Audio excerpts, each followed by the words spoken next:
Allez, c'est reparti en mode road trip. J'ai une petite surprise pour toi. Je t'emmène quelque part. Tu vas voir, c'est étonnant. C'est con hein, comme réflexion, mais après ces 3 jours de roulage, j'étais à la fois repu, en même temps que je venais de prendre un sacré coup de jeûne et d'adrénaline durable. Col de Futa, Passo del Giogo, della Colla, della Sambuca, j'ai pris mon temps. J'étais heureux, car comme à mes 20 ans, je venais de renouer avec la sportive. Même la pluie, qui s'est invitée, n'a pas réussi à perturber cette bonne humeur. Un dernier saut de puce m'a mené jusqu'à Vicenza, tout au nord-est de l'Italie, où j'avais programmé une visite. Mais un road trip, fut-il racing, c'est aussi fait pour découvrir et rencontrer. J'avais dit que je t'emmenais pour une petite surprise. Ouais, je t'emmène visiter une zone industrielle, c'est cool. Non, en fait, ça fait un bout de temps que je voulais aller visiter Denez. Pour moi, c'est vraiment une marque mythique. Denez. Waouh. Ça claque, mon ami. Allez, reste assis bien confort. Je vais te faire entrer dans le Saint des Saints. Au nom de musée, Denez lui a préféré le nom d'archives, moins figé, plus évolutif. Visitable seulement le samedi, les archives m'ont été laissées ouvertes en pleine semaine, seul, pour encore mieux m'imprégner du lieu. On est tout seul. C'est juste énorme. Alors ici, c'est juste l'entrée et c'est la pièce qui retrace à peu près toute l'histoire de Denez depuis les débuts de Lino Denez en 1972. C'était un mec qui avait une vraie vision de ce qu'il devait faire à travers la moto et de la sécurité qu'il devait apporter à travers la moto. Je vais te faire découvrir comment Denez a eu l'idée de faire tout ça, Lino Denez, et comment il y est venu. Né avec un rond et des sortes de mains en 1972, le logo Denez s'est vu épuré en 1981 pour évoluer en 2005 vers le logo que tu connais désormais. Si tu as un petit peu de passion pour la moto, tu devrais juste halluciner. Je te fais rentrer en premier parce que je suis poli. Ici, ça explique juste qu'en 1968, Lino Denez a commencé à faire un road trip. Super simple, hein. Lui, tu vois, il avait une Vespa 150 Sprint et avec 3 potes, il a fait un voyage qui l'a amené à Innsbruck, Munich. La destination finale était un petit peu Londres. Lors de ce road trip, dans Londres, Lino Denez reste interloqué par la tenue noire d'un motard. Il va faire de la couleur et de la protection une priorité. Et je vais te montrer un truc. Il a dessiné ses premières choses. Là, derrière toi, tu vas voir les patrons qui sont dessinés dans des morceaux de journaux. Et le premier tissu qu'il a dessiné, qui était fait dans les rideaux chez lui. Si, véridique.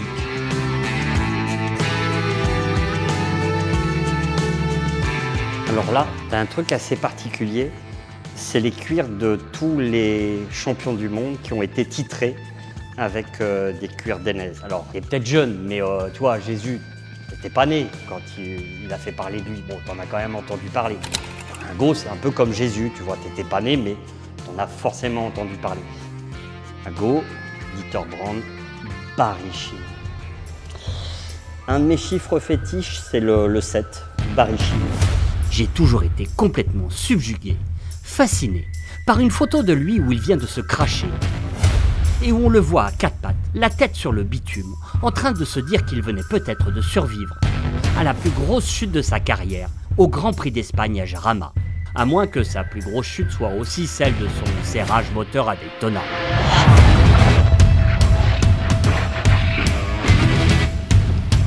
This Thames Television documentary showed the ups and downs of his career. Daytona 75 was the low point, but it helped create motorcycling's first superstar.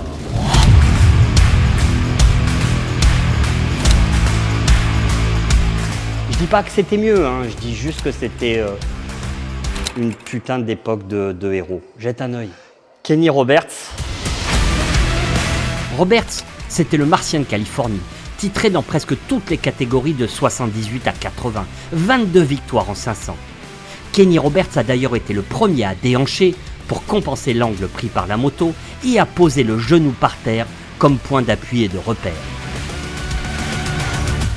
Max Biaggi, dans son époque Aprilia, c'est incroyable parce que ce mec-là, effectivement, a roulé dans le même team que Jean-Philippe Rougia. Un vrai extraterrestre. J'ai un souvenir de lui incroyable. Il m'avait, à l'époque, je faisais les reportages pour Motojournal en Grand Prix, et il m'avait demandé de venir le rencontrer à Monaco pour une interview. Et il m'avait apporté une petite boîte et dedans, il y avait un casque à lui qui était dédicacé Max Biaggi. Je réclame pas et personne n'a à me faire ce genre de cadeau, mais de tout mon passage en reportage en Grand Prix, c'est le seul qui a jamais eu une attention envers moi.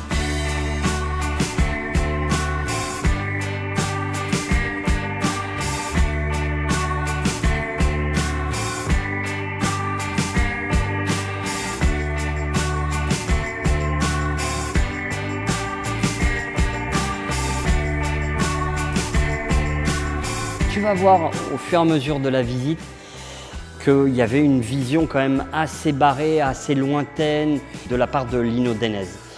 C'est pour ça que quand on te raconte qu'il s'est beaucoup inspiré de la nature pour essayer de mieux protéger les pilotes, donc il s'est inspiré de ce qui existait dans la nature, et tu as donc des animaux comme ici l'amadillo ou encore la tortue. Et quand tu regardes le sens des écailles et la protection, ça représente exactement les toutes premières dorsales que Lino Denez a conçues. J'ai vraiment envie de te faire le même plan que m'a fait Denez tout à l'heure. On l'a visité avant que je t'en parle, ce musée. Et ils m'ont dit, tiens, regarde, il y a une pièce ici, on te laisse rentrer tout seul, tu vas voir. Il y a marqué Entry et tu sais pas ce qu'il y a dedans.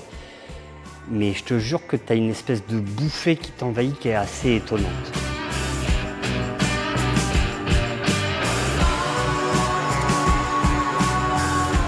Ici, tu sais ce qu'il y a, toi, tu vois des cuirs, mais il n'y a pas que ça. En fait, il y a essentiellement des cuirs de pilotes qui ont tous chuté et qui ont été analysés pour essayer de tout faire évoluer et de mieux comprendre ce qui se passait pendant une chute. Je t'invite à fermer les yeux. Il règne dans cette pièce tout de noir vêtue un silence absolu, absorbant, hermétique, assourdissant de vide, doublé d'une fragrance si particulière, celle du cuir des comètes de la planète MotoGP. Des notes de goudron, de tabac, des notes sensuelles mélangées à des notes plus sèches, mais de caractère, quelque chose de franc et atypique. Et c'est tous des cuirs compris, des grosses tôles. À l'époque, ici, sur les genoux, il y a une petite coque, mais c'est vraiment tout. Remarque, tu me diras, j'ai commencé la moto en 1986. Mon premier cuir que j'ai acheté est un Furigan. Et c'était juste un cuir, il n'y avait pas de protection, quoi. Tu l'enfilais, c'était une deuxième peau. D'ailleurs, je le dis de plus en plus aux gens que je croise, l'airbag, mec, pense airbag, pense airbag. Je te jure, c'est comme le casque. Quand tu auras goûté, tu ne changeras plus rien. Il y a un truc de fou, c'est que Denez a été le seul à vouloir être sponsor officiel du Tourist Trophy. C'est juste un truc de malade quand tu sais que voilà, ils ont œuvré pour la protection, pour la progression de la sécurité, mais ils n'ont pas hésité à aller se frotter à cet événement qui est juste hallucinant. Il y a juste un corner complet qui est dédié au plus célèbre de leurs pilotes, Guy Martin, et dont tu connais forcément le crash dans une incroyable boule de feu dont il sort vivant. Et tu as ici son cuir, son casque, ses gants et sa dorsale. Et c'est juste d'un autre monde. Je suis un pur fan de ce mec-là. Il fait partie d'une espèce de génération de héros pour moi, comme Barry Sheene. 2000, Denez pense à son premier gilet airbag. Et là, en 2006, tu as le tout premier airbag qui en fait était extérieur à la combinaison. Je suis sûr que tu te souviens de ces images-là quand ils les ont montrées, Denez, les premiers crashs. Et ça te permet de comprendre aujourd'hui les progrès faits pour que la combinaison absorbe le volume de l'air pris par l'air dans le gilet airbag. Et 2008, tu rentres sur le tout premier système airbag destiné à la route. Clairement, ouais, Denez m'équipe. Clairement, Denez est un partenaire. Mais je trouve que ça va au-delà de ça. C'est vraiment une très très belle marque avec une histoire, avec un personnage emblématique à sa tête, avec des pilotes qui sont quand même des champions incroyables. Aujourd'hui, tu vois, par exemple, Denez est ultra sélectif dans ses pilotes, tout confondu, Moto 3, Moto 2, Moto GP, il n'équipe que 20 pilotes. Ils sont hyper pointilleux parce que il faut s'occuper des cuirs, il faut changer les cartouches, il faut entretenir les airbags. Donc, tu vois, ça va un petit peu au-delà. Il y a vraiment une vision et une conception de tout ça qui est hyper intéressante. Un pur kiff. Bon allez, je retourne sur ma R7, j'y vais.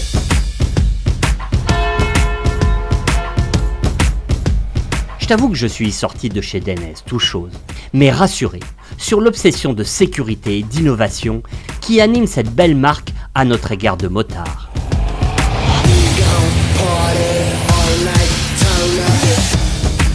Ok, la position de conduite reste exigeante sur route. Un petit côté homme canon, peut-être en avant. Mais ce réservoir ultra fin, cette ligne hyper réussie qui me vaudra de nombreuses questions sur la cylindrée que beaucoup supposent supérieure aux 689 cm3 réels. C'est vrai, la Yamaha R7 flatte l'ego. Si le châssis reste un bon tubulaire acier dérivé de la MT-07, il hérite d'un renfort alu en son cœur. L'angle de chasse est plus fermé de 0,8 degrés. L'arrière est relevé grâce à une épure de suspension modifiée et la répartition des masses se veut désormais conforme aux standards d'une sportive. 51% du poids sur l'avant, 49% sur l'arrière. C'est en y ajoutant une fourche inversée de 41 mm de diamètre et un gros mètre-cylindre Brembo radial combiné à des étriers également radiaux que l'on obtient un combo parfait.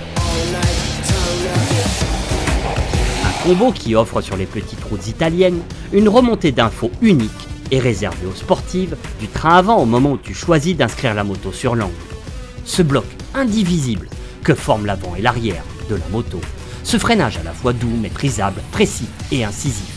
La R7 ne cède pourtant pas à la radicalité absolue grâce à un début de course de ses suspensions carrément confort et à un moteur qui reste un modèle d'agrément sans oublier un brin de caractère. 73 chevaux, pas d'anti-patinage, pas de choix de cartographie d'injection. D'ailleurs, il n'en a pas besoin car tel quel, le moteur CP2 procure un réel plaisir de fonctionnement que je connais déjà bien pour posséder une Ténéré 700. Entre 3 et 7000 tours, il est à la fois souple, doux, avec un petit côté rageur dès les 4000 tours, et une sonorité agréable en provenance de la boîte à air. Honnêtement, sur les petites routes de Toscane, il ne m'est jamais venu la sensation d'avoir besoin de plus. Bref, la Yamaha R7 est vraiment hyper enthousiasmante à piloter sur route. Puis, j'ai rejoint les grandes courbes et tunnels de l'autoroute de Gênes, où, chargé comme une mule, j'ai pu apprécier la stabilité parfaite de la R7 et de sa bagagerie qui ne bouge pas d'un iota. J'ai coupé vers le plateau de Canjuers, puis rejoint les gorges du Verdon, la rive gauche, que je n'avais pas pratiquée depuis des années. Une grosse balade qui m'a aussi permis de constater que la R7 ne cède pas à la radicalité absolue.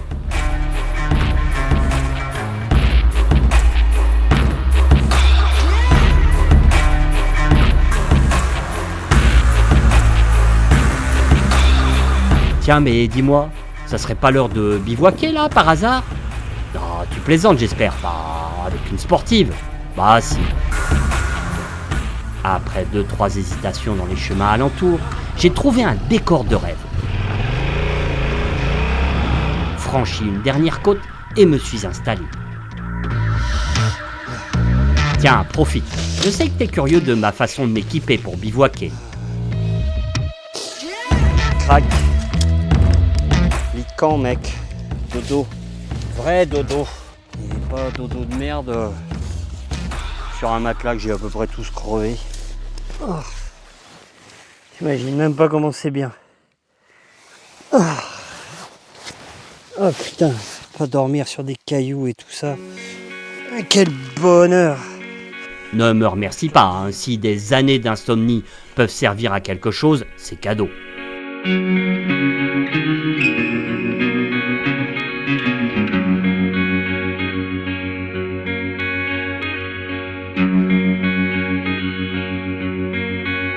J'aime bien ce road trip, tu sais pourquoi? C'est un peu le point final à ce que je voulais faire aussi cette année. C'est-à-dire, on finit par croire qu'il n'y a que le trail pour vivre de l'aventure, tu vois. L'aventure, c'est pas forcément aller se casser la gueule dans les chemins. On peut la vivre différemment, tu vois. C'est exactement pour ça que j'ai commencé à faire un premier road trip avec une BMW R1800 transcontinentale et que ensuite j'ai poursuivi avec la Honda NT1100 et que voilà, j'ai fini par tomber sur la sportive, la Yamaha R7. Parce qu'en fait, tout le monde ne roule pas en trail. Et aujourd'hui, il n'y a quasiment que ça de visible. Dans les vidéos, tu vois que ça. Sur Facebook, Instagram, tu vois que des mecs qui se cassent la gueule avec des trails, qui franchissent des mares de boue, des rivières, des machins. Voilà. Et bah non, moi j'ai dit stop. Voilà. Je te l'ai dit que quand j'avais 20 balais, je roulais en GSX-R 750 et que je voyageais aussi avec. Alors à l'époque, c'était pas aussi pratique que ça. Hein. Tu te démerdais avec une sacoche de réservoir, pas super pratique, c'était pas beau, fallait mettre un tapis de réservoir, c'était vraiment pas joli. Là, le système est juste magique, ça tient vraiment bien, tu le sens pas et tu peux rouler vraiment vite.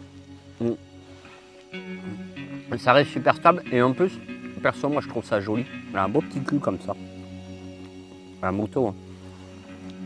C'est pas galère à mettre. Et c'est pas galère à enlever. Demain, direction le Castellet.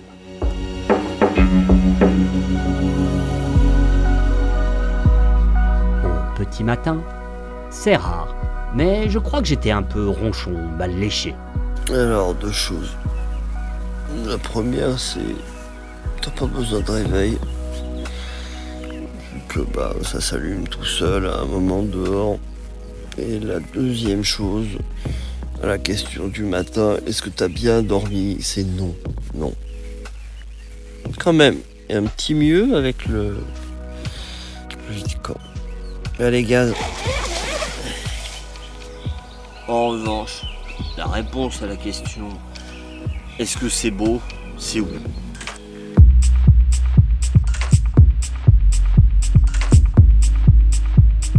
J'ai tout remballé en 10 minutes. J'ai fait mon petit-déj, j'ai pris de tes nouvelles. Tu fais quoi toi cet été? Tu roules loin ou tu restes plutôt en France? D'ailleurs, je te prierai de bien vouloir me répondre en commentaire. N'oublie pas, hein, c'est pas un trail, t'as le droit de voyager aussi. J'ai oublié la chasse au carry. Et je suis redescendu de mon promontoire pour rejoindre un autre sommet, le point culminant, l'Everest de cette belle aventure, de ce road racing trip, le circuit du Castellet, pour disputer la toute première épreuve de la toute nouvelle Yamaha R7 Cup. Je t'avais promis de l'action, de la vraie. Sois un tout petit peu patient, ça devrait plus vraiment tarder.